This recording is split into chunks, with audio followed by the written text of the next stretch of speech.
مدینہ المنورہ میں ایک خاتون تھی جس کا توازن عقلی کچھ ٹھیک نہیں تھا، اور لوگ اس کے پاس کھڑے نہیں ہوتے تھے، چونکہ جب وہ بات چھیڑتی تھی تو اس کی بات اتنی طویل ہو جاتی کہ لوگوں کے اندر ہمت نہیں ہوتی تھی کہ اتنی دیر اس کے پاس کھڑے ہو کے اس کی باتیں سنیں، اور اس کی باتیں بھی الجھی باتیں ہوتی تھیں۔ ایک دن حضور مسجد نبوی میں تشریف فرما تھے تو اس نے اشارے سے حضور کو بلایا، اس کی بات سننے کے لیے حضور دروازے پہ آ گئے۔ تو اس نے کہا میں نے آپ سے کوئی باتیں کرنی ہیں، تو آقا کریم نے فرمایا کیجیے۔ اس نے کہا یہاں نہیں کرنی۔ کہاں کرنی ہے؟ کہا باہر آئیے، میں وہاں آپ سے کوئی بات کرنی ہے۔ کڑکتی دھوپ، چلاتا ہوا عرب کا موسم، اور اس نے آقا کریم کو دھوپ میں کھڑا کر لیا اور اپنی گفتگو جس طرح کی بھی اس کی تھی سنانے لگی، اور حضور پوری توجہ سے انہماک سے اس کی گفتگو سن رہے ہیں، اور وہ ہے کہ اس کی گفتگو ختم ہی نہیں ہو رہی۔ اللہ اکبر!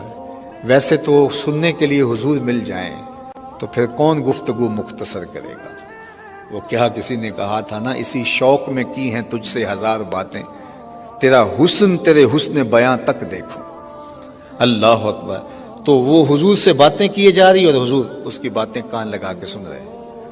صحابہ کو غصہ بڑا آ رہا ہے اس عورت پہ، لیکن کہہ کچھ نہیں سکتے کہ حضور خود انہماک سے سن رہے ہیں۔ کافی دیر جب اپنی ساری باتیں جو اس کے دل میں تھی سنا کر کے واپس جانے لگی تو غالباً حضرت عمر نے کہا کہ حضور اس کا توازن عقلی ٹھیک نہیں، پورا مدینہ جانتا ہے، لوگ اس کو دیکھ کے راستہ بدل لیتے ہیں، آپ کا قیمتی وقت اور نازک بدن اور یہ چلاتی ہوئی دھوپ اور کار نبوت کی اہم ذمہ داریاں، اور آپ ایسی ویسی عورتوں کی باتیں کیوں سنتے ہیں؟ اس کی تو کوئی بات سننے کے لیے تیار نہیں۔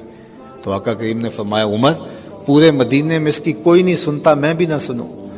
اور پھر اس کو بلا کے کہا بڑھیا جب دکھڑے زیادہ ہو جائیں جہاں مرضی محمد کو کھڑا کر کے اپنی باتیں سنا لیا کریں۔ یہ ہے میرے حضور علیہ الصلوۃ والسلام کی سیرت۔ تو چھوٹی چھوٹی چیزوں سے کسی کی دل جوئی ہوتی ہے۔ اب اس عورت کی ساری باتیں حضور سن رہے ہیں اور اس کی باتیں الجھی ہیں۔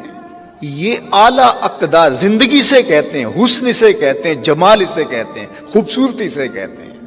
آپ اور میں کس کو خوبصورتی کہتے ہیں؟ ان چیزوں کا نام سیرت ہے، ان چیزوں کا نام کردار ہے۔ لوگوں کی دل جوئی کرنا، شکستہ دلوں کو جوڑنا، لوگوں کی ضروریات کا خیال رکھنا، کسی کا دکھڑا سن لینا۔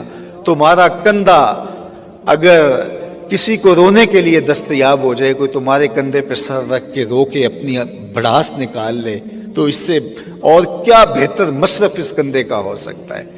لیکن تم نہ کسی کا درد سن سکو، نہ کسی کے پاس بیٹھ سکو، ہر وقت نشے کے اندر گھومتے رہو۔ یہ زندگی نہیں ہے، زندگی خود غرض